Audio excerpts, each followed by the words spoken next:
জয়ন্তী আর এর পেছনের এই অসাধারণ মানুষটির কথা। ১৪ই এপ্রিল লক্ষ লক্ষ মানুষ একজনের জন্মদিন পালন করেন। কিন্তু কে ছিলেন তিনি? কিভাবে তার বৈষম্যের বিরুদ্ধে লড়াই বিশ্বের বৃহত্তম গণতন্ত্রকে নতুন সংজ্ঞা দিল? আম্বেদকর জয়ন্তী হল ড বি.আর. আম্বেদকরের জন্মদিন। ১৯২৮ সাল থেকেই এই দিনটা পালিত হচ্ছে। এই দিনটার কিন্তু অনেক নাম। ভীম জয়ন্তী, সমতা দিবস, আবার মহারাষ্ট্রে জ্ঞান দিবসও বলা হয়। ভীমরাও রামজি আম্বেদকরের জন্ম হয়েছিল এমন এক সমাজে যা তাকে শুরুতেই পিছিয়ে রাখতে চেয়েছিল। ছোটবেলায় তাকে স্কুলে আলাদা বসতে হতো, এমনকি সাধারণের পানীয় জল ছোঁয়াও বারণ ছিল। কিন্তু তিনি জানতেন শিক্ষাই মুক্তির একমাত্র পথ, আর সেটাই তিনি প্রমাণ করে দেখিয়েছেন। ভাবা যায়, সব বাধা পেরিয়ে তিনি ৬৪টা বিষয়ে পাণ্ডিত্য অর্জন করেছিলেন।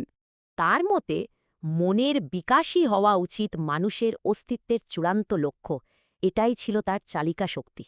কিন্তু প্রশ্ন হল, শতাব্দীর পর শতাব্দী ধরে চলে আসা একটা সামাজিক প্রথাকে ভাঙা যায় কিভাবে? এর জন্য তিনি ৩টে পথে এগিয়েছিলেন: সমাজ সংস্কার, রাজনৈতিক পদক্ষেপ আর সাংবিধানিক সুরক্ষা। আর তাই ড্রাফটিং কমিটির চেয়ারম্যান হিসেবে তিনিই হয়ে ওঠেন ভারতীয় সংবিধানের মূল স্থপতি। তিনি সংবিধানে স্বাধীনতা, সাম্য এবং ভ্রাতৃত্বের মতো আদর্শগুলোকে সবার উপরে রেখেছিলেন। শুধু তাই নয়, আরবিআই গঠনে ও কাজের সময় কমানোর ক্ষেত্রেও তার বিশাল ভূমিকা ছিল। জীবনের শেষে যে জাতপাত প্রথার বিরুদ্ধে তিনি লড়েছেন তা প্রত্যাখ্যান করে বৌদ্ধ ধর্ম গ্রহণ করেন।